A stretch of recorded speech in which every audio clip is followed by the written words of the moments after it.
Bueno, seguimos en Somos Debate. En este segundo bloque tenemos el gusto de recibir a la doctora Jacquelina Balagnone.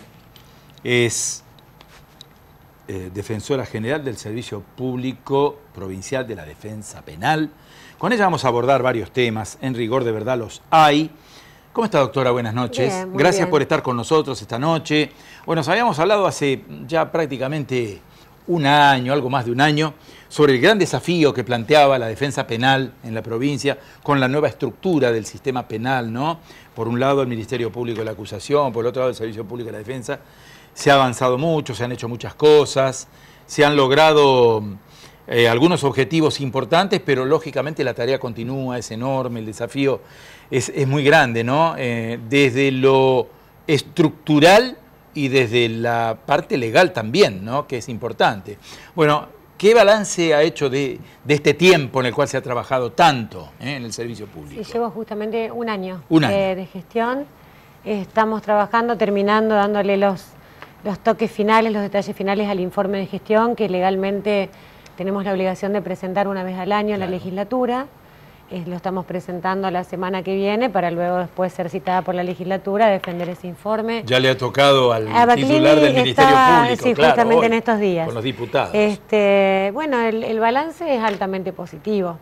Se ha trabajado mucho, como bien usted lo señalaba, desde lo estructural. Hemos logrado reglamentar personal, reglamentar subrogancias, creamos el Instituto de Capacitación de la Defensa Pública, pusimos en funcionamiento un órgano que ya estaba creado pero que prácticamente no tenía actividad. Me refiero al Consejo de la Defensa Pública, que está integrado por legisladores, por miembros, representantes de 3 colegios de abogados de la provincia, representantes de ONGs, lo presido yo, que es un órgano muy importante que integra a la defensa pública, es uno de los órganos de la defensa que se compone como un órgano asesor y además de vinculación con otros estamentos del Estado. Por ejemplo, es muy valiosa la presencia de los legisladores en nuestro consejo. Ya llevamos 6 reuniones con el consejo nuevo, es uno por año. Estoy muy contenta con eso, además de 2 proyectos de leyes que salieron de ahí. También hoy justamente celebramos un convenio con el Colegio de Abogados de Rosario para poner en marcha el sistema de prestadores, de abogados prestadores, que es una facultad que la ley nos da, la ley nos concede, pero que hasta ahora no se había podido poner en práctica. Si bien en Reconquista y en Santa Fe se habían celebrado convenios, no se pudieron poner en práctica, no se le encontraba el punto justo como para que esto surta efecto, que consiste básicamente, para que la gente lo entienda, nosotros como defensa pública brindamos defensa técnica penal a las personas que no tienen recursos económicos, pero la ley nos habilita, podemos también atender a personas que tienen recursos económicos medios y podemos cobrarles honorarios. Como el cuerpo de defensores es bastante chico, bastante justo, menos de lo justo en realidad, podemos recurrir a abogados particulares a través de la celebración de convenios y que estos puedan cobrar los honorarios. ¿Y cómo se determina cuando una persona tiene recursos y cuando no tiene recursos para afrontar el tema? No hay un límite exacto y preciso. Siempre cuando nosotros tomamos un caso, que viene la persona a pedir por la asistencia técnica, o se nos llama desde el tribunal porque la persona ha sido aprehendida, está detenido y no tiene abogado particular, en el primer contacto que tenemos se le hace firmar una declaración jurada donde la persona, nosotros tenemos criterios que son bastante amplios, bastante laxos si se quiere, por ejemplo si tiene trabajo. Usted sabe que el derecho penal tiene una característica que es la selectividad, que recae en los sectores más populares, con la gente más pobre, es donde mayor cantidad de causas penales hay. La incidencia. Y esos son los que necesitan la defensa pública, que es una de las, la asistencia de la defensa por el derecho de defensa que consagra la Constitución y que es la principal función de nuestro organismo. Que Doctora, tiene otras funciones, no solamente la de brindar defensa técnica. Ustedes tienen la potestad y, bueno, obviamente tienen la tarea incesante, yo diría, de recorrer unidades penales, unidades carcelarias y aún seccionales policiales donde hay personas detenidas, y es un hecho que evidentemente no está dentro de la ley, pero bueno, esta es una situación. ¿Cómo está la situación en cuanto a la población penal? Uno sabe que los penales están desbordados, conoce la situación, que hay hacinamiento, que hay situaciones delicadas en las cárceles, pero desde la mirada de ustedes, ¿qué es lo que están viendo? Bueno, justamente esta pregunta que usted me hace, que es bastante amplia, se relaciona con la otra función que tiene la defensa. La primera, como decíamos recién, la parte de brindar, la procesal, la de brindar la defensa técnica, ser abogado de las personas que son imputadas en procesos penales, ¿no es cierto?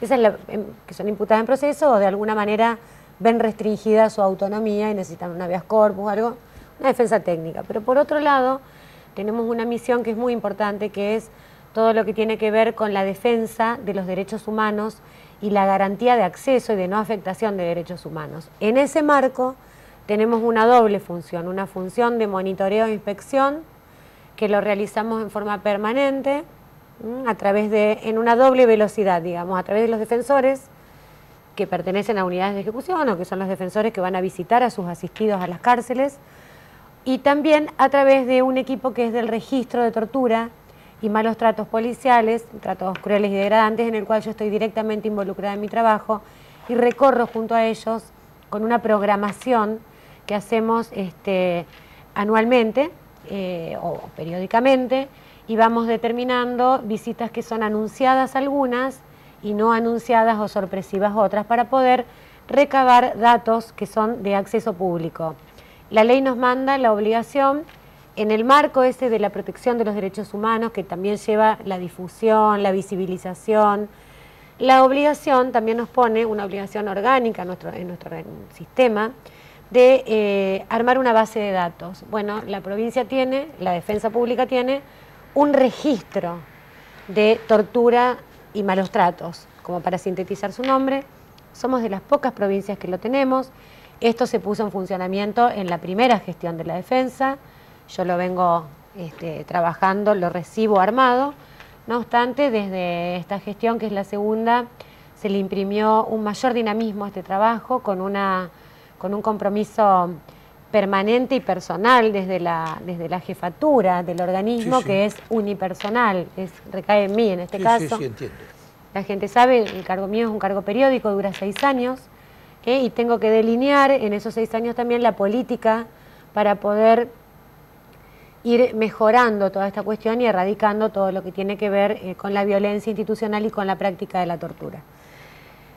¿Qué significa esto? ¿Y con qué nos encontramos? Bueno, yo recorrí todas las cárceles desde que empecé hasta ahora, además de las que ya conocía, porque yo vengo del trabajo en la justicia, en el fuero penal. Y bueno, tenemos una problemática que no escapa a la problemática nacional y a la de la región, ¿no es cierto?, que es un número muy grande de presos. La provincia de Santa Fe tiene más de 5.000 presos varones y 170 presas mujeres, entre condenados y personas que todavía están transitando un proceso, en un gran número elevado, sí, con una problemática que es muy amplia y muy compleja. Desde lo estructural queda chico el número la cantidad de establecimientos penitenciarios que hay. Hay una acción que es muy positiva, que se ha hecho desde el advenimiento de este organismo, que es la defensa pública, que es que se ha logrado, mediante la militancia y la interposición de recursos de habeas corpus, correctivos y colectivos, que toda la población detenida, o sea, las personas bajo encierro que estaban en el ámbito policial, pasen al ámbito penitenciario, que es mejor porque el ámbito penitenciario está pensado desde la perspectiva de la Ley de Ejecución Penal, donde se plantea la posibilidad de que las personas internas tengan un paso que acompañe, teóricamente, un proceso de resocialización con talleres, acceso a la educación, demás. Después hablamos de eso, a ver si se cumple o no se cumple. La policía no lo tiene. La comisaría es para que una persona pueda estar arrestada una noche. Acá había gente que permanecía años en comisaría, mirando el techo. Bueno, eso es una acción muy positiva, no es capitalizable únicamente desde mi gestión, sino que esto viene desde la gestión anterior, sí. A través de la interposición de recursos y demás, de un determinado estilo, que arrojó eso como un saldo positivo. Línea sobre la cual sigo trabajando. Si bien yo tengo un perfil más de negociación estratégica que de litigio estratégico, más de negociación, y lo remarco mucho en una constante interrelación y pedir y reunirnos y hacer mesas de trabajo con la gente que tiene a su cargo la organización de esto, que es el Ministerio de Seguridad y también el gobierno de la provincia. Sí, sí. Bueno, en las inspecciones que nos encontramos, bueno, primero destacar que el gobierno hace un esfuerzo, están construyendo nuevos penales, sobre todo en Rosario, bueno, acá en Coronda, una parte nueva que creo que va a ser federal. Ampliaciones. Ampliaciones, sí. Se construyó uno nuevo en Piñero, es nuevo. Sí, sí. Se hizo un lugar nuevo que actualmente lo están usando las mujeres de la Unidad 5 de Rosario, que tenía una problemática terrible y están trasladadas a un penal nuevo provisoriamente hasta que se termine el de ellas, que está prácticamente al lado. Es decir, el gobierno demuestra una voluntad de ampliar estos cupos, pero bueno, la realidad, la situación es compleja porque hay 5.000 y pico de presos en lugares que...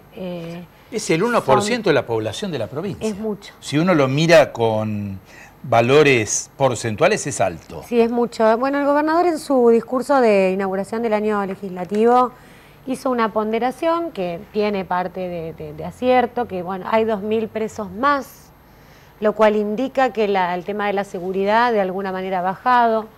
Yo no comparto esa apreciación, porque para mí, desde el lugar que a mí me toca ocupar, que haya 2.000 presos más es una preocupación muy grande. Sí, sí, claro. Porque hay 2.000 presos más que la infraestructura no lo aguanta.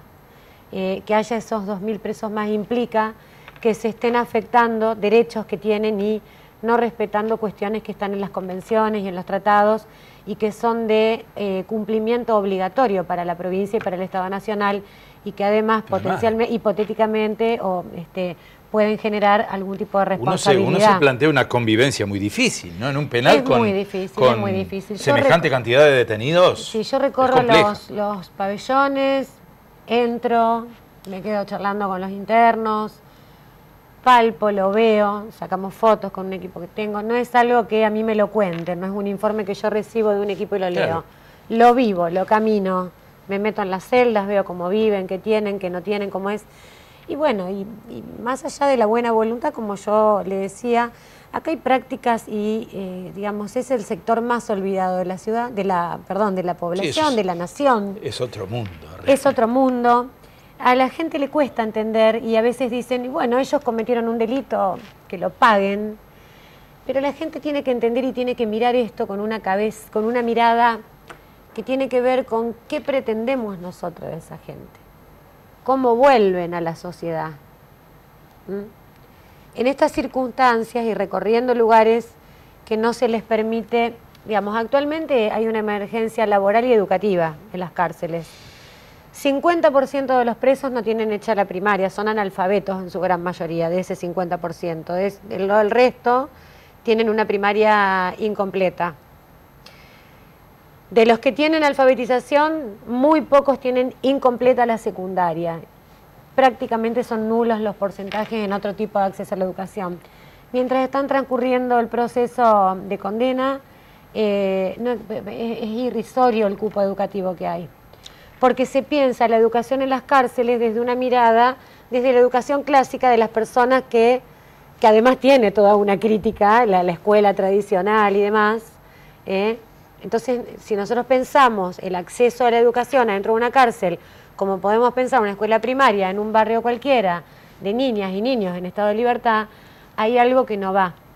La conclusión es esta, por ejemplo, en Coronda hay 1.600 internos, muchísimo, está sobrepoblada, sí, claro. Y acceden unos 40 a la escuela, que es un lugar, un espacio bastante lindo, con una dirección, una celaduría, pero es un aula. Y hay 1.600, de los cuales 50 no hicieron la primaria y son analfabetos en su gran mayoría. Sí, sí, sí. Entonces a mí me parece que desde el Ministerio de Educación se deberían prever planes y empezar a pensar desde las áreas no formales, que existen y que hay directivos y funcionarios que están para eso, a ver cómo llegamos a todos los presos, con programas que tengan que ver con la formación en oficios, en cosas que les sirvan, no leer Mi mamá me ama, como un chico de 7 años, porque eso a un adulto no lo estimula. Otra problemática que también se vive, vinculado a lo que hablaba hoy gente en otro bloque, el tema del consumo de la droga y la relación con el delito. Sí, es directa la relación. Los que trabajamos en el ámbito del derecho penal sabemos que la gran mayoría de las personas que pasan por el derecho penal, por el sistema penal, consumen droga. Porque con esto de la selectividad que hoy hablábamos, el derecho penal recae sobre un sector, sobre el sector popular y dentro de este, sobre todo sobre los varones, en una franja etaria que está entre los 18 y los 24 años. La mayoría de los presos son varones de muy bajos recursos, provenientes de sectores de muy bajos recursos económicos y muy bajos recursos educativos, intelectuales, jóvenes y que consumen droga. Claro, es una problemática que también necesita otro abordaje, ¿no? Uno a veces escucha a la sociedad, y desde los medios lo hacemos, evidentemente, y hay un reclamo muy fuerte de la sociedad de justicia en algunos ámbitos, y hay un reclamo muy fuerte de la sociedad también, que quizá, bueno, es parte del gran debate de los juristas, ¿no? El endurecimiento de las penas para ciertos y determinados delitos, como por ejemplo casos de violación y muerte, casos que erizan la piel de la sociedad, que hieren a la sociedad, que destruyen familias, ¿no? Es todo un tema, yo sé, yo conozco que los juristas debaten mucho en torno a esto. Sí, a nosotros nos toca, digamos, explicárselo a la gente, a veces no es fácil, pero nos toca desarrollar un rol que es constitucional, que es garantizar el derecho de defensa. La Constitución argentina, mediante una decisión política del Estado argentino, consagra el principio de inocencia, que es un estado jurídico de que nadie puede ser considerado culpable hasta que no es condenado con una sentencia firme. Y durante ese proceso, atravesando un proceso judicial, con la garantía del derecho de defensa. Nosotros somos, dentro del Estado, quienes garantizamos el acceso al derecho de defensa. Pero yendo al tema, vinculándolo un poco el tema relación droga-delito, sí es cierto, hay una relación muy directa. El Ministerio de Justicia de la Nación emitió una estadística que muestra que el 70% de los casos de los chicos que empiezan a delinquir, empiezan adentro de su casa, robando dentro de la familia, para poder comprar droga. Y eso los vincula después en un ámbito que se amplía un poquito más y que se vincula con este tema del narcomenudeo, de tanta difusión estos últimos días. Entonces, yendo a lo que usted decía para poder ejemplificarlo en este tema. La sociedad pide justicia, yo lo comprendo, porque la sociedad está cansada. Uno ahora camina por la calle, vos vas por la costanera, uno va a la cancha con los hijos chiquitos y el olor al cigarrillo de marihuana, o cuando uno ve los chicos que vuelven del boliche, por ahí totalmente dado vuelta, o lo vinculado con la inseguridad, que te asaltan y te roban, los que conducen o te asaltan y te roban, y generalmente hay todo este tema de la necesidad de tener plata para consumir. Vinculémoslo justamente al tema de la droga. Bien, ¿qué es lo que la sociedad quiere? Que se termine el problema. Ahora, ¿cómo terminamos el problema? Si yo criminalizo y pongo todo el foco en el consumidor y en el pequeño vendedor, estoy fraccionando un problema, que el problema más grave, que sí hay que criminalizar, o sea que una solución podría ser la criminalización, otras podría ser tomarlo de otra manera, como algunos estados ya lo están pensando, que es despenalizar y que el Estado agarre el manejo del control de la droga. ¿Cómo? Manejando y controlando cultivos, procesamiento y comercio, y eliminando al narcotraficante. Pero bueno, la Argentina tiene penalizado, ¿no es cierto? Está en la ley de estupefacientes, que da una competencia que la Constitución respeta, que sea esta diferenciación, división entre lo federal y lo provincial. La ley de estupefacientes lo deja en manos de la justicia federal. Ahora se propaga esta necesidad de provincializar el narcomenudeo. Nosotros estamos totalmente en contra, porque ya está probado en los lugares donde se está llevando a cabo que eso aumenta la criminalización del último eslabón. No interrumpe el problema, no es eficaz, porque droga se va a seguir consumiendo y se va a seguir vendiendo. Le sale más caro al Estado, se van a llenar las cárceles más de lo que están, que ya estamos preocupados por la sobrepoblación. Yo estaría preocupada a ver cómo hago para achicar la población, no para que crezca, porque no estamos cumpliendo en ese sentido. Estamos tocando, además de todas las otras situaciones que en algunos casos pueden llegar a calificar de tortura, cuando afectan derechos fundamentales de las personas que están bajo encierro. Doctora, el tema es tan amplio y da para tanto, y se nos ha agotado el tiempo, invíteme de nuevo, pero ya vamos a charlar, porque la verdad que es un tema apasionante, es un tema apasionante, es un tema para seguirlo de cerca, es un tema que impacta, tiene un alto impacto hoy en la sociedad, desgraciadamente, ¿no? Como para cerrarle el tema, cómo se trata al chico, a los que consumen, todo desde el dispositivo de salud y desde programas que tienen que ver con desarrollo social y con salud pública, porque es un problema de salud pública. Es un problema muy grave que atraviesa la sociedad y que ha crecido exponencialmente en los últimos años y ha logrado instalarse en las clases más populares, provocando otro factor de riesgo más y que amplía el amplio, digamos, marco de necesidades no satisfechas que tiene todo ese sector, sometido ahora también al flagelo de la droga. Doctora, gracias. Bueno, muy gracias amable, a usted. Ha sido muy amable. Gracias a usted. Bueno, con la doctora Jacqueline Balancione hemos completado este segundo bloque de Somos Debate. Hay más invitados, hay más temas. Enseguida.